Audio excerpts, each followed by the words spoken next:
It is. Yeah. Hello, everyone. How are you doing?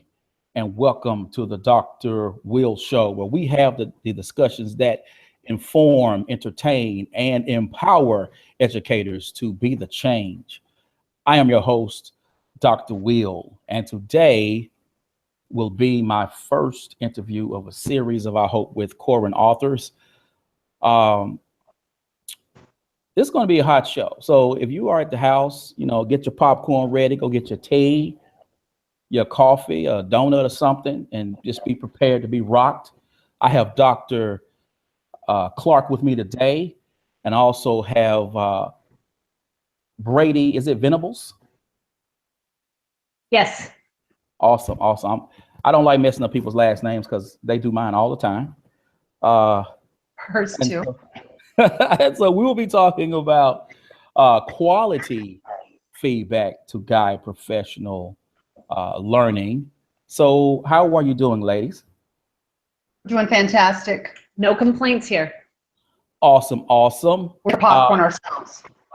Awesome. It's interesting enough because before I introduce you, uh, Dr. Shawn, we were DMing back and forth, and she said, "Is that a Southern accent I hear?" And I was like, "I guess so," because I guess you're watching the show. I guess being from the South, I don't necessarily hear my accent because I don't sound like Tommy Lee Jones. But I do know that when I lived in Boston, people they were seriously had stuff about my accent. And then I said, "Hey, if I sound funny, if I sound funny to you, what do you sound like to me?" And that was the end of that. That's a good comeback. So like, And you do yeah, sound Southern. Thank you, I guess. So, will you please introduce yourselves? All right. I'm Shawn Berry Clark, and I'm a transformation coach for the State Department of Education currently.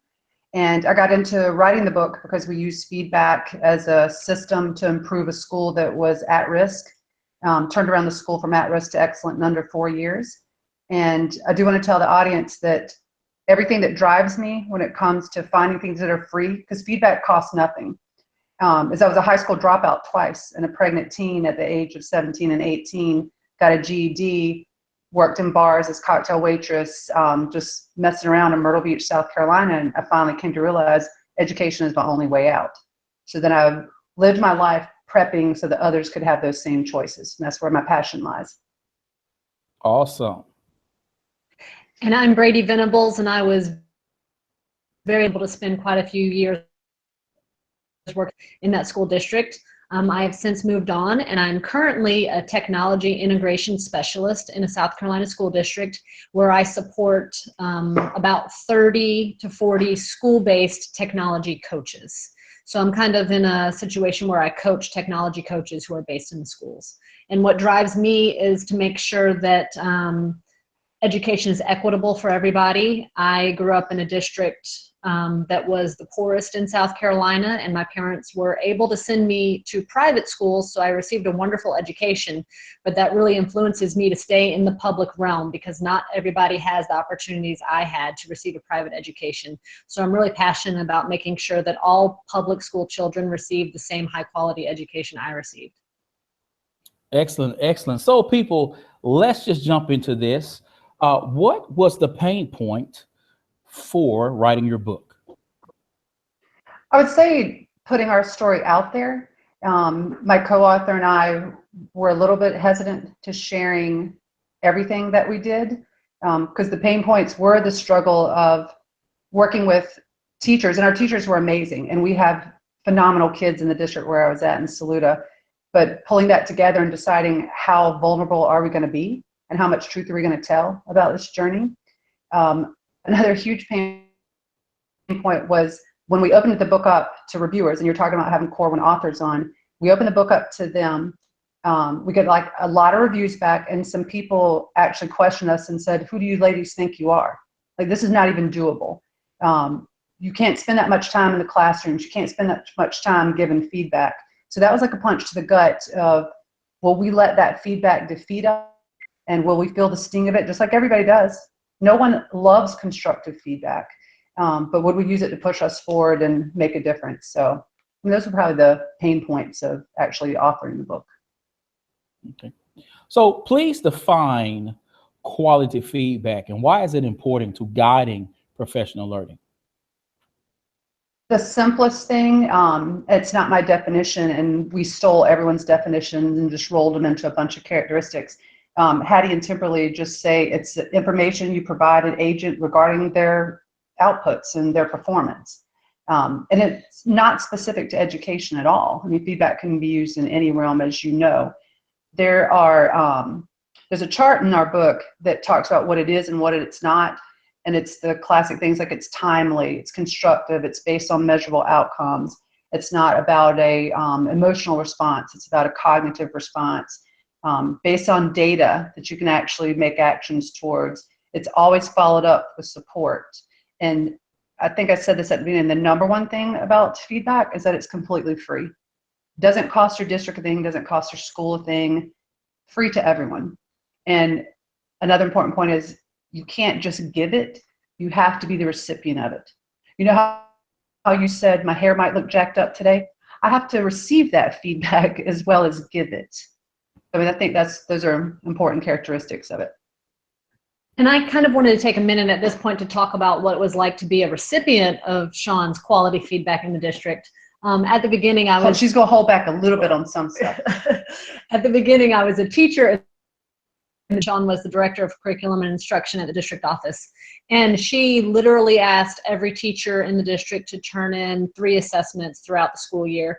And she and her team of amazing instructional coaches would hunker down and really focus and analyze these assessments and provide feedback that was so timely and so fast that we could turn around and implement it into the assessment in the classroom the next week. And what was phenomenal about this was that this feedback wasn't just one shot on the assessment. This feedback went hand in hand with professional development opportunities they provided in the district periodically throughout the year, as well as summer institutes where we could really spend 5 days diving into quality assessments. So the feedback was always focused and it was always aligned to other initiatives in the district, which was very important to me. And then as I moved out of the classroom and became a technology coach in the district, feedback from Shawn looked like her crashing my professional development sessions unannounced. So, and sometimes bringing the superintendent with her, they would show up at my PD sessions with teachers and experience it like a teacher and then provide very high quality feedback so that the teachers continue to receive the best PD possible, and I continue to focus all of the PD on the student learning outcomes, which was the most important thing. She gave such straightforward advice. She never really beat around the bush. I was always craving for as much feedback as possible. So she definitely made that a reality for me, which as a person that came into the education field inexperienced, I came through lateral entry. So I did not go to teacher preparatory school. That feedback was invaluable for me to grow my practice. Okay. So we live in this technology driven disruption right now.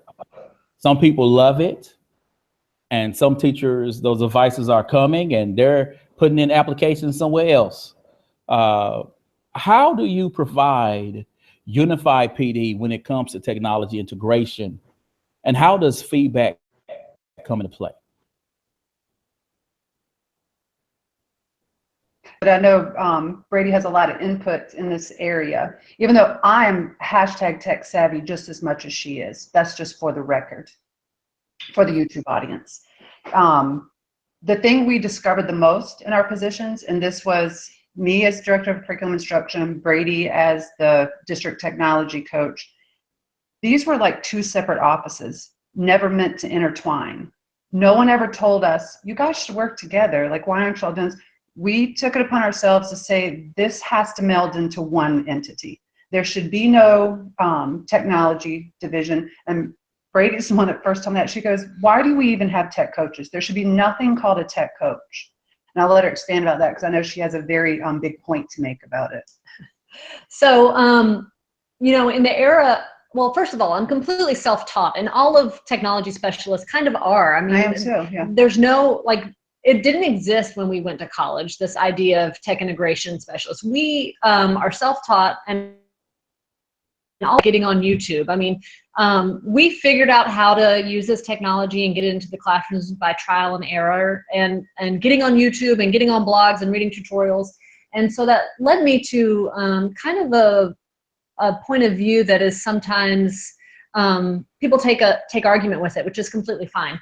But I think that in the era of YouTube and tutorials everywhere, and you know, step-by-steps and incredible help sections for every Web 2.0 tool or app, there should never be a PD on how to use a technology tool or how to use an app. It's my opinion that all PD opportunities should focus on instruction. And so if technology PD is happening, it should really happen under the umbrella of a certain instructional task that has been proven to be of need for the students. So if data proves that teachers need to differentiate more often because our students come from very diverse backgrounds, then the PD should be about differentiation, and then layer on the technology opportunities to enhance that instructional goal. You know, we've got a very kind of a bimodal population of teachers. We've got teachers who have been teaching a long time, and then we've got teachers who are new to the profession. That we honor them teaching a long time, and that's by staying true to the instruction. And we can honor the younger teachers by not taking them step by step through how to use Let's Recap, because they can figure it out. So I think in PD, it needs to happen under the umbrella of an instructional focus, not a how to, click here, click there. That's all on YouTube. We shouldn't pay technology specialists, you know, amazing salaries to do a point and click tutorial. That already exists for us. We should be talking about the learning outcomes and talking about the instruction. And then one-on-one, if a person needs more support, I'm the first person to provide that to anybody. But definitely in district-wide PD opportunities, I'm a big advocate of taking the technology out of it, talking about the learning. And it's 2017, the technology has to be. And I need to add a plug, Dr. Will. Recently we started a new blog series with our classroom confessional blog called #Don'tBeATool. And I don't want you to be a tool either. I know you're in tech integration. And it's all about that. Like, it's not about the tool. And I'm just as guilty as I love the newest tool. I want to be the first to use Let's Recap. I want to be the first to use ClassKick. I'm all about it. But Brady also helps me with feedback, reining me in and making sure that our focus is it's not about that. I don't know what to say. I don't know what to say. Let's hear it. I don't know what to say about that. Well, I heard you saying, but first, there is a need and a reason for that. Let me show you how to walk this through. Now, I don't think that should be your whole spiel, your whole stick, but depending on how much time you have with teachers. So if I have, let's say 40 minutes with teachers, I really do need to sort of cover that tool, because I need to give them time to be able to ask me questions, but I also teach of, let's say, a blended learning environment, and how does this, how can this be used within that to sort of help you meet the student outcomes that you want. Number two, I wrote a blog post that says it is about the technology, because Now, we're gonna have to read that. Let me write that down. Because the technology changes everything that you can do. Because what you're trying, because here's my point. You're not trying to use technology to sort of change. You're trying to use technology to leverage the behavior your students already live out day to day. Now, your students, yes. So your students are already on devices. They're already consuming material. They're already producing material on various devices. So with that technology, by leveraging it to include some of the experiences they're already having, you can actually begin to, as you mentioned earlier, transform for students. So that's where I was like, so that's sort of my philosophy in that. And I agree, you definitely need to be talking about the transformation. It makes me wonder, and this is the first time I've thought about this, but my grandmother just sent me a text message.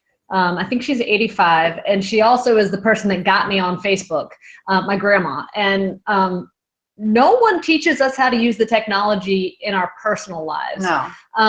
Teachers can be, and I'm not saying this to knock teachers, and it's really for everybody. Everybody can be as helpless as you allow them to be.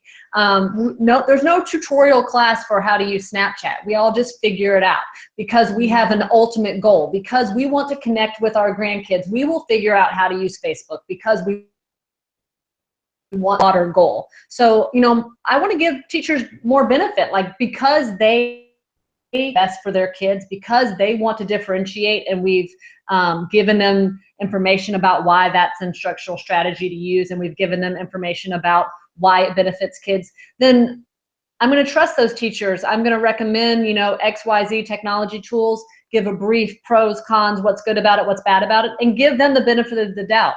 When they have that greater purpose beyond the how to use a technology tool, I think they'll figure it out. And they,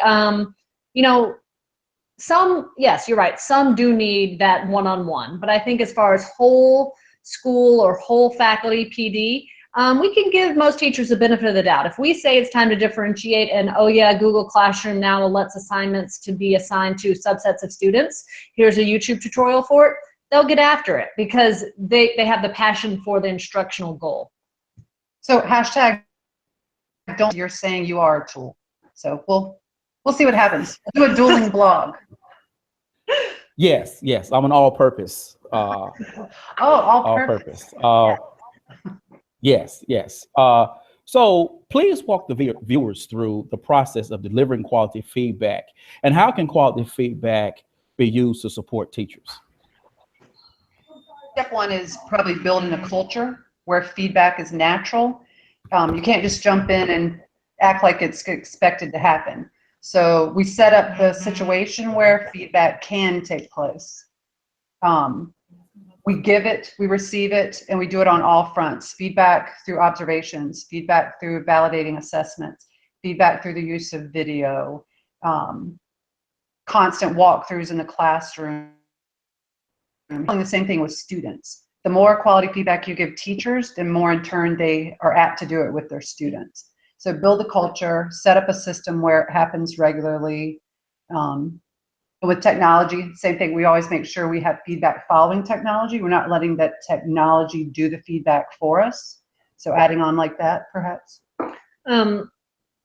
Shawn's a big proponent of when teachers choose to use technology in the classroom, oftentimes the kids get immediate results, and that feedback is awesome. But Shawn encourages the teachers, and I do also, to take it a step further and look at that student data and then take it back to the instruction, and how can we use that student feedback that students received with the technology instantaneously and take it back to our instructional methods to see how our instruction particular results.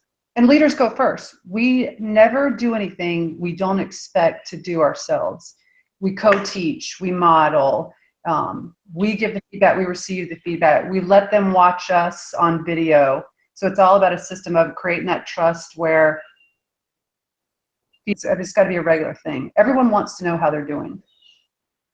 Cool. Now, what you're saying is awesome. But I know, even though both of you have fantastic personalities, you have to have, you have to have teachers who don't want to be bothered, right? They're like, I got a job to do, and I need you out of my life. How do teachers and coaches work with teachers who they don't want the feedback, and they take it as a personal affront to them when you want to give feedback? I think I'll start with this one. So I worked in Shawn's district. I no longer work there now, and neither does she. But at the time, Shawn worked there and her co-author worked there. So obviously, given that both of those individuals worked there was a high culture of feedback because they were both in leadership positions in the district. And that's kind of the culture that I grew up as an educator in, where there was a back. And then I've moved to another district where the culture is just different, and that feedback isn't a foundation the way it was in the district with Shawn. And so I've been faced with this.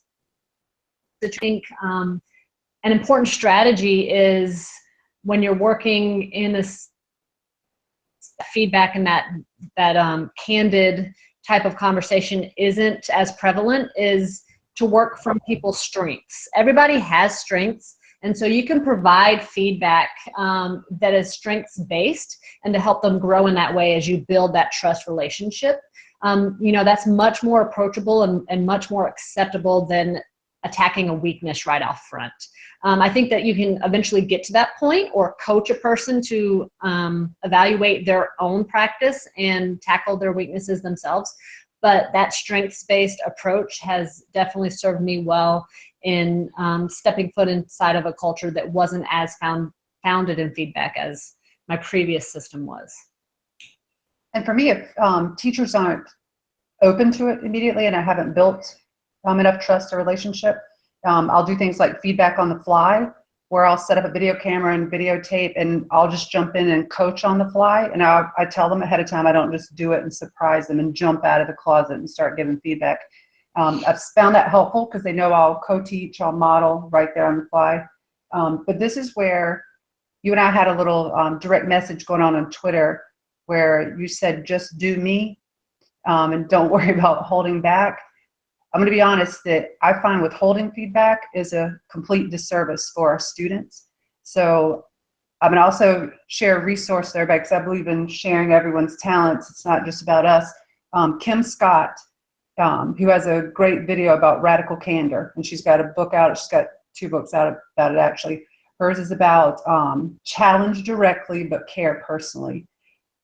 She doesn't hold back any feedback, and neither do I, because I cannot think of a positive reason to withhold it.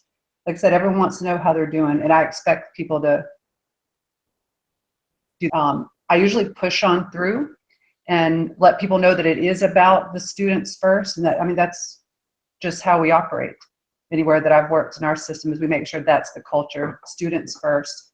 We're going to provide feedback and receive it. Another fantastic resource that you made me think of was Jennifer Abrams' resources. Yeah. Having hard conversations and making yourself more influential.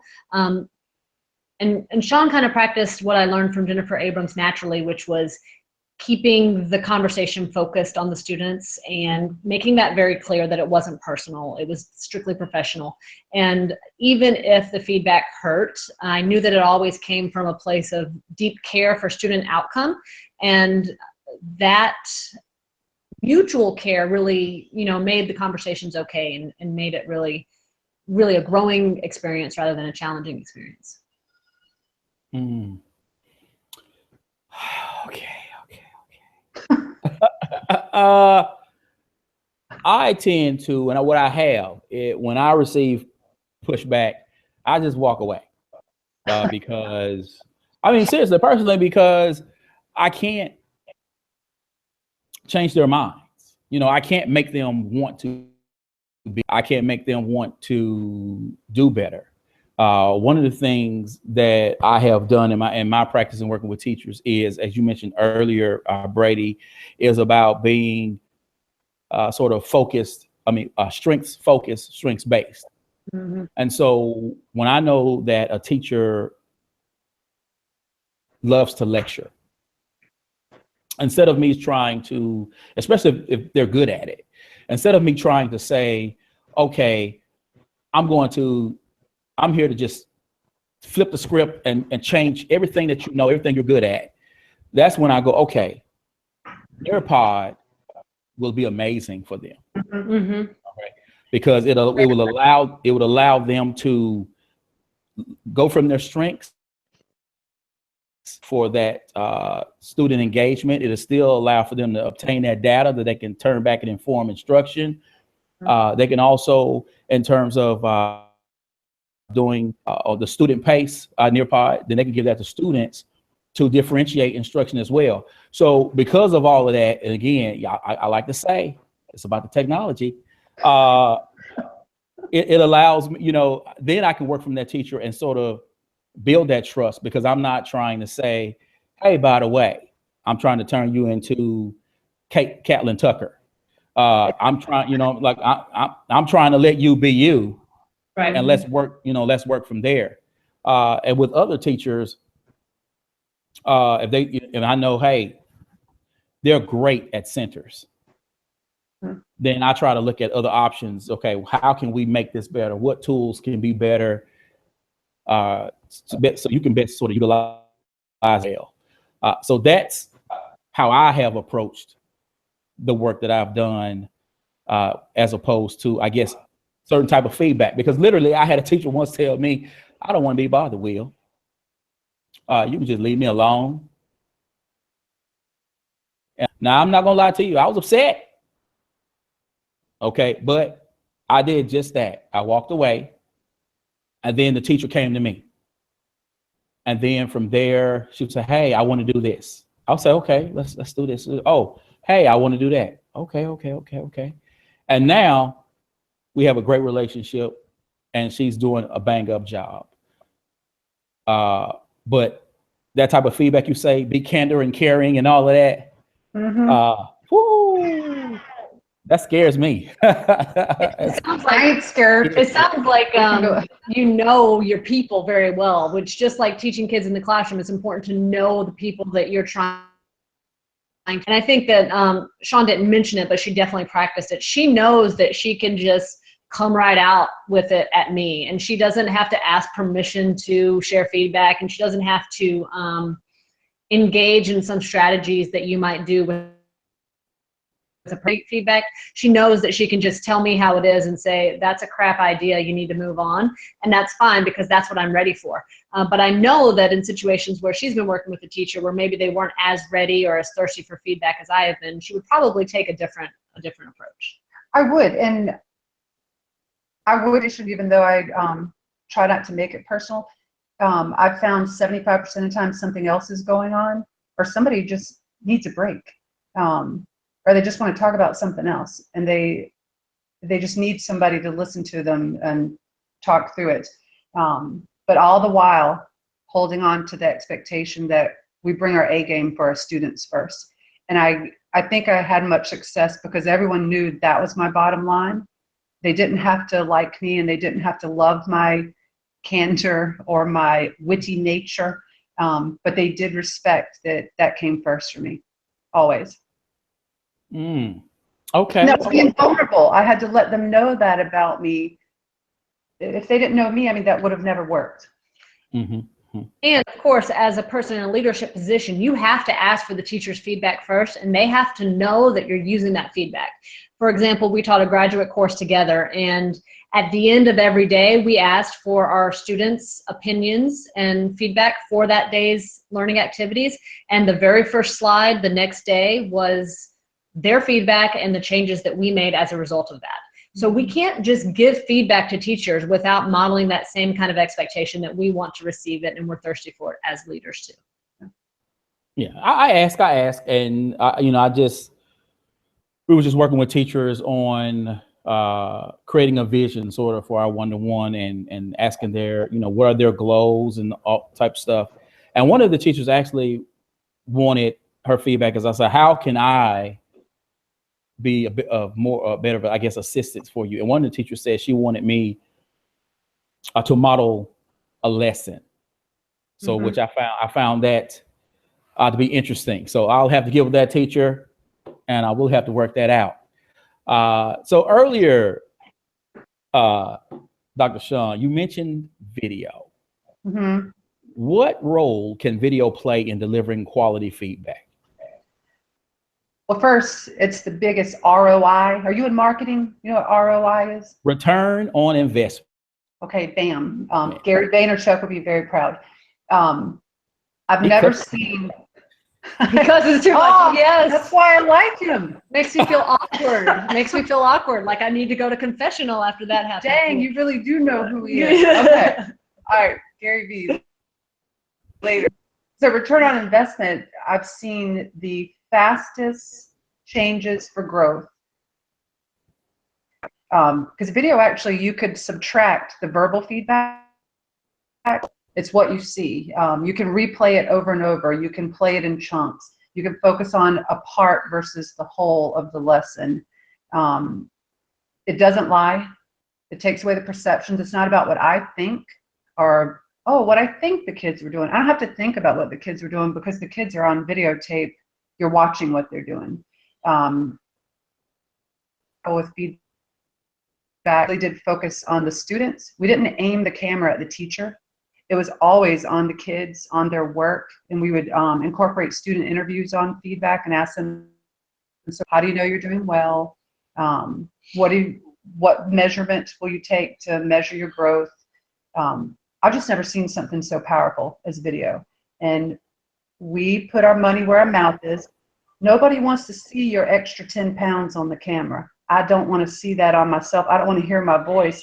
But we videotape our presentations. We videotaped our entire grad class for 3 days, watching all this horror going on. This wasn't horrible. Yeah, me. All our mistakes, the wrong outfit choice. Her never wearing lip gloss. I finally got her to put on some lip gloss. So video to me is magical. I've never learned so much by it, and also been so frightened by it at the same time. Okay, you just heard some of her candor. Right there. I can't believe you brought up Gary Vee. You know, I don't watch Gary Vee often because you know I used to enjoy his talk about the hustle. Oh, we're all about. We do #hustle all the time. Yeah. It was F this and F that and F this, F that. I'm like, my gosh, man, you're doing a professional speech that someone paid you thousands of dollars to do, and you up just cussing folk out like you on the corner. He does not care. I had to kind of calm down, like, whoo, that's not good for my spirit. I gotta walk away from that a bit. I'll send you his video where he talks about why that doesn't matter. I'll find that. I'll write that down. He doesn't care at all, and he even said it. Look, he said, look, I do it. I don't care. You know, so I was like, all right, let's slow it down, brother. You know, Marie Folio, and I'm just going off on this, but she cursed in the beginning, and she said she stopped because she started to get comments from girls saying, "Hey, I'm watching this," or parents saying, "Hey, I'm watching these videos, and my child is there." And she said, "Oh, I gotta clean up my my talk." Right. You know, changed how she do it. So you'll never hear me cursing on my video. Oh, me neither. Well, let's just say this: I can't open my Snapchats in public. No, I'm not gonna do that unless I got $1 billion coming my way. Bank account. That's a different story. No, I'm not gonna. I didn't even cuss when I defended my dissertation, and I told people I was gonna go outside and cuss. I'm Dr. Will Mother, but I never did. I told people that's what I'm gonna do, but it never happened. You know, I just couldn't bring myself to do it. But I digress. And those watching the show, they're like, what this guy do anything? All right, so before we go, what is your call to action for administrators and coaches who are interested in using quality feedback to guide professional learning? Where do they start? What pitfalls should they avoid? I want to talk about something we practiced that helped us start, actually. Pass the feedback. We would sit at a giant table, and all our observations, we'd just start spinning them around the room, and you wrote on the observation. I gained so much strength by reading someone better than me that was a better writer than me, that gave better feedback than me. Pam Robbins, who's also a Corwin author, she actually coached me through that. Literally, like, pass the feedback, keep on going around. So learning from others, stealing from others. Both supreme questioners, and I steal the questions they ask me, instead of targeting someone when I'm writing feedback on observation, I say, what do you think the impact would be if, instead of just saying, why did you do that? Or what's going on here? So strategies like pass the feedback. Another starting point is be super vulnerable, be transparent, put yourself out there, be open to it, be open to taking it in, giving it out, and then doing something about it when you do get feedback. So those are some of my starting points.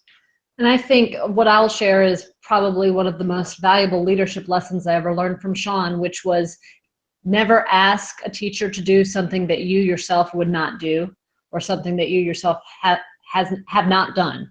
So oftentimes as a recipient of feedback, Shawn was asking me to do was not something that she thought was above her, or something that she herself wouldn't do to put the students first. And knowing that, and because that was so clear and so transparent, it made our relationship as a giver of feedback and a recipient of feedback so much stronger. I knew that no matter what recommendation she gave me, it was not something that she read in a book or something that she saw on Twitter. It was something that she truly would do herself if she had the opportunity to do it, or something that she truly had done herself and seen improvements with. And same here, find an accountability partner like this. Brady's not going to hold back from me either. She's never going to tell me what I want to hear, and she's going to question me. And if I get defensive, she's going to put that in check as well. And she's going to ask me about that. So why are you so defensive? Like, why does it mean this much to you? Like, why are you getting so personal? So accountability partner. Awesome. Awesome. Thanks again, people, for watching this show. I don't know if Corwin folks are watching it. I don't know if they're like, hey, thumbs up. They may give me quality feedback to say, that's it. No worse on your show. So people, this is going to be on my LinkedIn. I'm going to put the audio version on SoundCloud. This is going to be on my blog. Feel free to subscribe to my YouTube channel. I'm going to be tweeting this. As always, people, invest in you, EDU, peace.